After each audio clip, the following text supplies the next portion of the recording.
And somehow, I mean, it boggles any sensibility.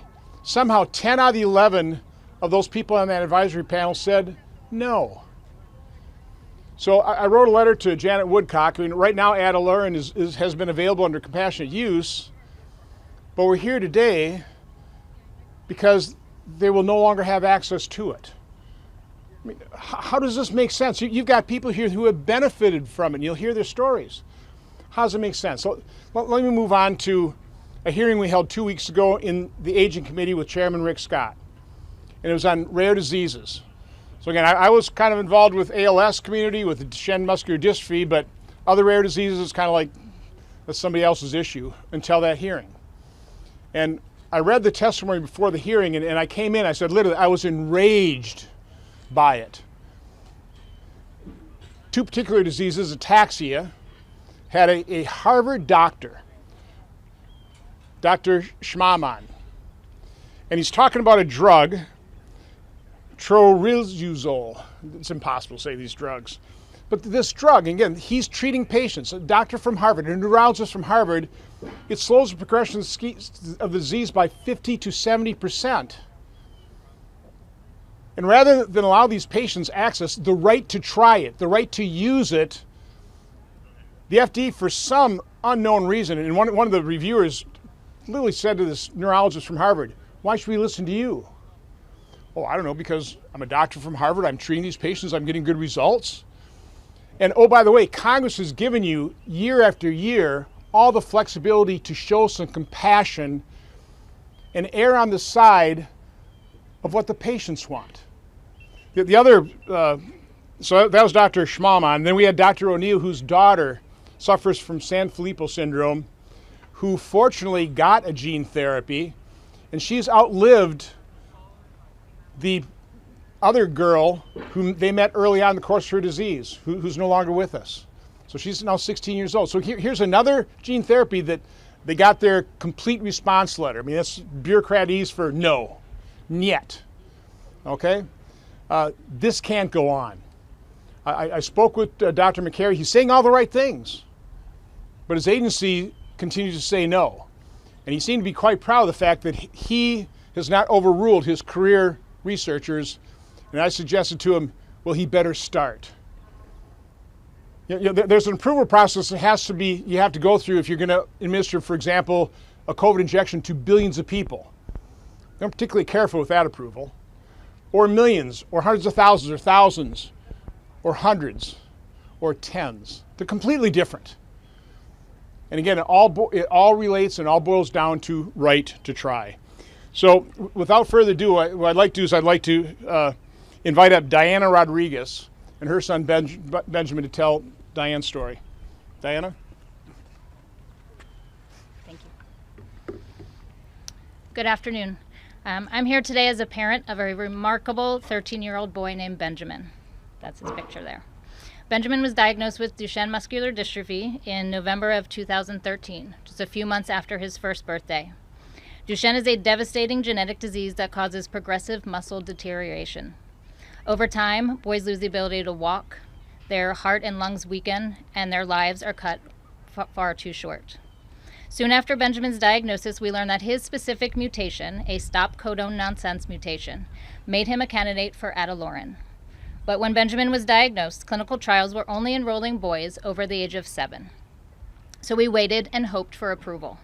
And a year later it came, but not here for us in the U.S. Adalurin is known outside of the U.S. as Translarna and has been conditionally approved in several countries starting in 2014 and most recently in 2020 in Russia. Eventually, Benjamin was able to enroll in a safety study for younger boys, and 11 days before his 4th birthday, he received his first dose of Adalurin. Within 6 weeks, we saw changes. His strength improved, his mobility improved, and today, nearly 10 years later, he is still walking at 13 years old.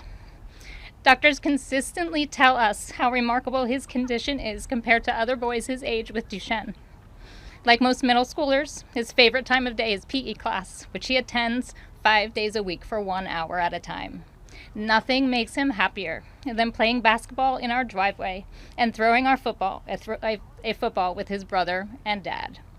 Moments like these matter. And moments like these should not be taken away when a safe treatment already exists.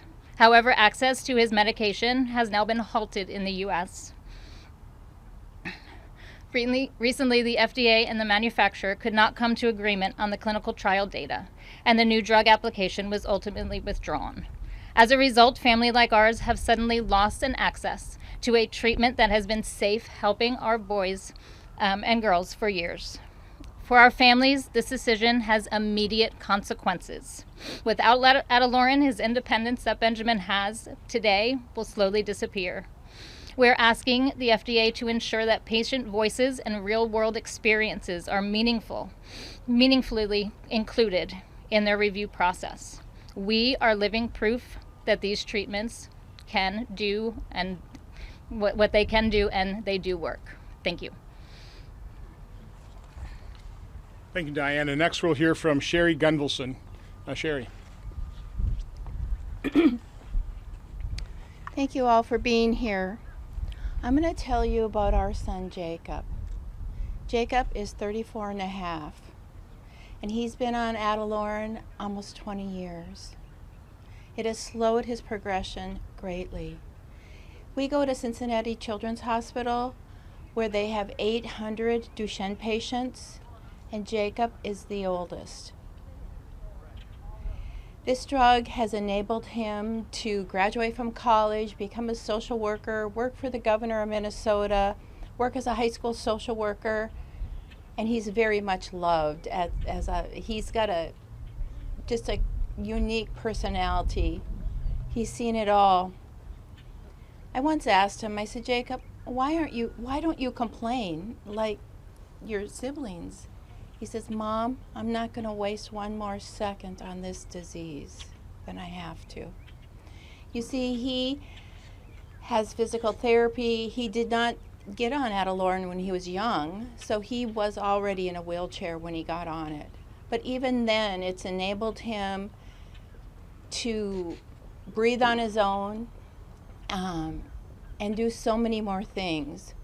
This drug enables boys to walk 3.5 years longer than the controls. It enables them to breathe longer without support by 1.8 years.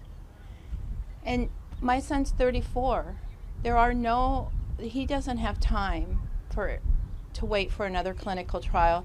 There are no drugs in the pipeline to work on a premature stop codon, which he has. Duchenne muscular dystrophy is very rare, but of Duchenne muscular dystrophy, only 10% have a premature stop codon.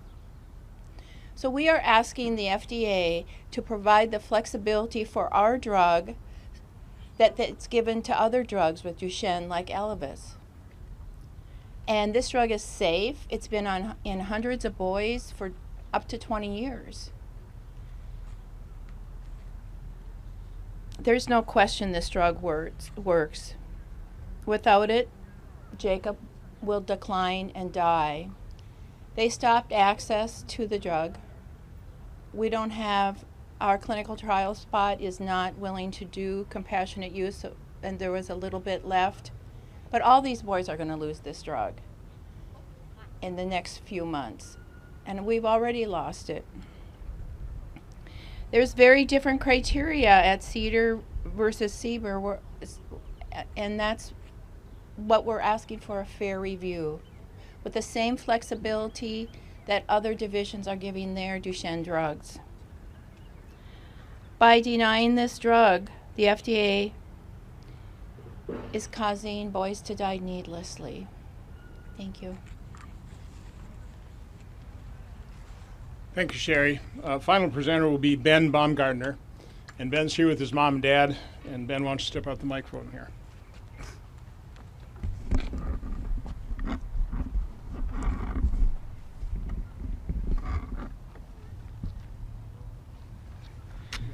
little closer.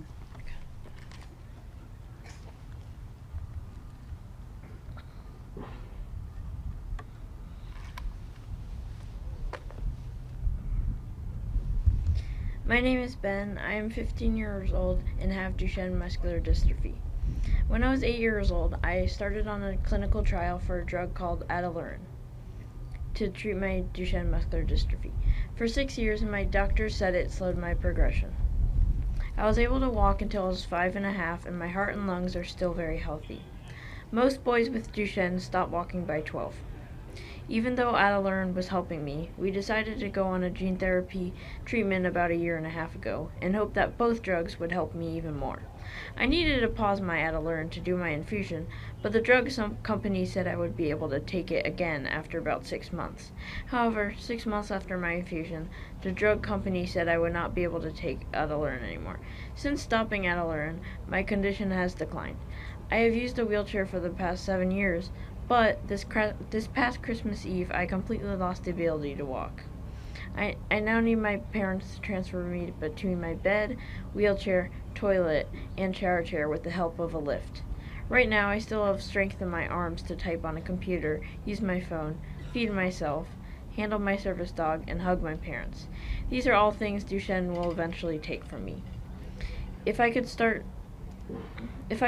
taking advocacy again, I may be able to live longer and keep doing these things that I appreciate. Anything you can do to help me access this life-changing drug would be great.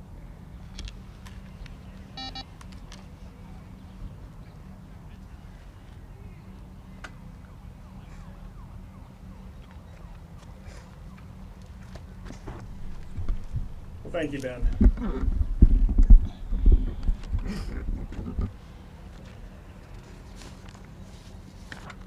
I just want to read 2 additional stories here. One from a Duchenne patient, John Piacentino, and he writes, advocacy has helped me and many others with Duchenne nonsense mutations to maintain independence and quality of life well into adulthood, far beyond typical expectations. I'm now 32 years old. I lost ambulation at 22, began nighttime ventilation at age 30, and regained baseline respiratory function within 1 month after a 25-day ICU stay. I can independently type on the computer and feed myself. I have personally benefited from advocacy for 20 years and know dozens of families whose sons have experienced similar stability and resilience. This drug is safe, with no deaths reported in 2 decades on trial, yet because of rare disease studies have small cohorts, traditional statistical thresholds can overlook meaningful improvements. Without FDA approval or continued compassionate use, patients will face rapid decline, loss of essential abilities, and preventable suffering and death. I urge the FDA to recognize the proven, sustained benefits of advocacy and act swiftly to secure ongoing access for all who need it. Earlier yesterday, we just received a text from one of my constituents. Her name is Amy Messagian. And Amy enrolled in a clinical trial in 2017 for investigational drug Troriluzole for ataxia. And she writes, according to her family, the treatment has significantly slowed the progression of her disease and delayed the steep decline typically seen with ataxia. Nearly a decade later, due to Troriluzole, these drugs are impossible to pronounce, Amy remains able to walk without a wheelchair, climb stairs, continue working, speak clearly, and live independently. She has been taking therapy for almost 9 years under medical supervision without side effects. Her experience is an example of real-world evidence that the treatment may be slowing the progression of this devastating disease. Now again, this was the disease we highlighted in the hearing a couple weeks ago, that again, once again, the FDA is going to say no. It's going to take this drug away from patients. It's also important to understand, and I think it was pointed out, advocacy is available in Russia and other countries in Europe and South America. I mean, are we going to force Americans to try and access drugs? I'm sure it's not going to be a particularly easy process.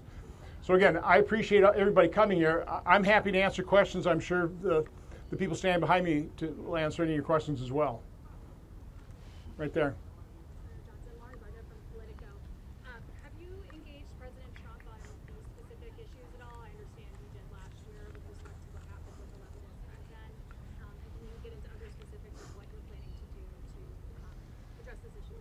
So one of the issues we have, and I learned of this last week, that apparently there's a blacklist within the FDA of companies who make too much noise. And so I'm very cautious of going over people's heads to achieve a result that we have to achieve. So I'm trying to go through the process here. You know, obviously holding a press conference here, we're going to put pressure on the FDA. Now, Dr. Prasad is gone. You know, that happened before, but they hired him back, but now he's gone. I don't know whether he was the problem. Again, Dr. McCary is saying all the right things. It's people underneath him. It's the career researchers that apparently just have a habit of saying no. But again, I want to give them the opportunity to say yes, to right these wrongs, to reverse these terrible decisions, completely lacking any compassion whatsoever. So we'll do that first, but eventually, I'm happy to talk to President Trump, because last time when they denied, or they're going to disapprove of a drug, I did contact President Trump, and this is for Duchenne Muscular Dystrophy, and I sent him a photo of Jordan McGlynn, who was at the signing ceremony for Right to Try. And that immediately got reversed, and instead of removing that drug, it put a black box warning on it, which is the appropriate thing to do. And these people, you know, they have brains. You know, they know what the progression of the disease is. They're willing to take the risk. They have informed consent. And that's really what we're asking the FDA to do, is use the laws Congress has passed, use the flexibility, but listen to the patients, listen to their doctors, and let them, in the end, have the right to choose, the right to try. Sir. John Wilkerson. When you speak to FDA, did they say that Prasad's exit was supposed to help? I have not spoken to him about Prasad's exit. You just have to assume. Any questions for our families here? I have a question. Were you just cut off from the drug? How did you find out that the drug was no longer available? And what was that like? Sure, you want to? What was that like finding that out, or having it all of a sudden not be available? Well, the drug company has had this drug in clinical trial for 20 years. And the FDA has made disappointing decisions before, and it's devastating, because like from my son, who's 34 and a half, there is nothing else. He's going to decline and die. So it's horrible. So how did you find out that it was We were informed by our clinical coordinator at the University of Minnesota. and then there's basically no reason, Nothing. there's nothing to do after No, that? no. That's why we're here. To bring awareness, because this drug is very safe. As opposed to the gene therapy drug that I was mentioning that they approved with poor endpoints, 2 boys died in clinical trial of that drug, and 2 boys have died since. So, you know, gene therapy, once it's in the body, it's in there forever. And you don't know what's going to happen, but families deserve that choice. Our drug has been in clinical trial with hundreds of boys, and it's proven very safe. It's a powder. So even if a patient, you know, develops some problems, you just stop taking it. So let me add, the company, they didn't get a complete approval letter. The denial. They didn't get the complete denial. So they pulled the drug application so they wouldn't have it be denied. But again, they've been making it available for free for 20 years. So this isn't exactly a moneymaker. A lot of these companies will develop these drugs as part of their portfolio. They can learn from these drugs to address drugs for diseases that, you know, there's more of a market potential. But that's what makes no sense about the FDA just saying no all the time. It makes no sense whatsoever. So, any other, sir? Yeah, I know you said that the FDA basically just said no. Did they give you any reasoning as to why they were not approving some of these drugs that you're talking about? Any, general Again, in this case, they just indicated to the company that they were going to get a denial letter, a complete response letter is the bureaucratic ease for that.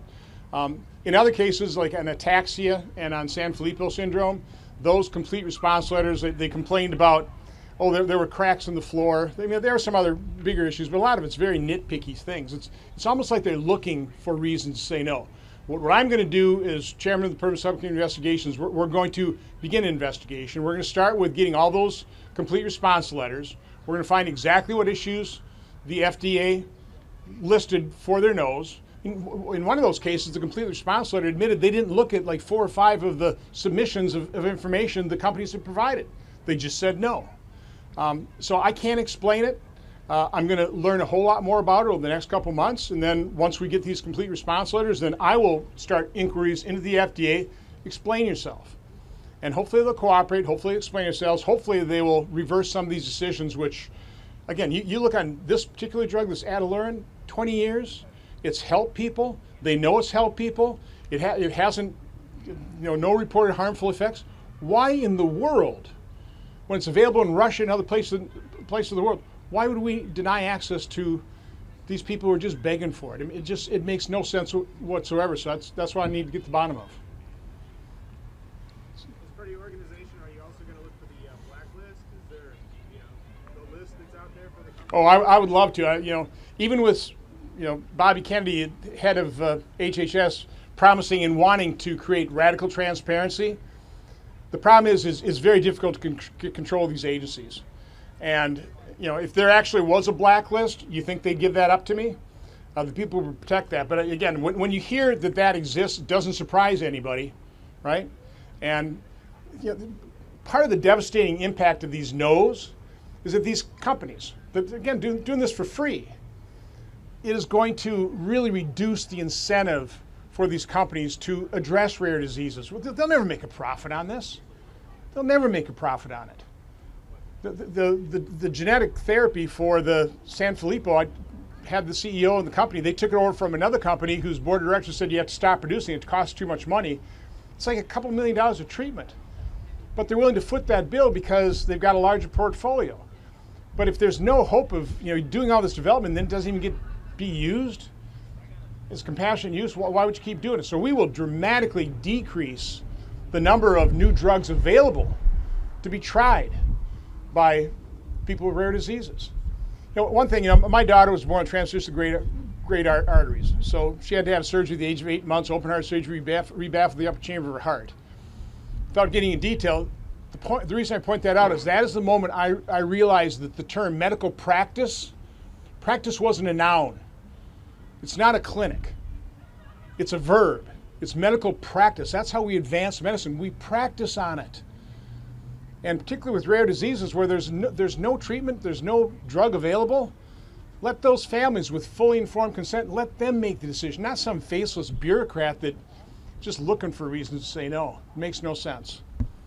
Any other questions? Well, again, thank you for coming. Please, please, let the people who read your publications know about this so that we get pressure on the FDA and so they can reverse these horrible decisions. Thank you. Thank all of you.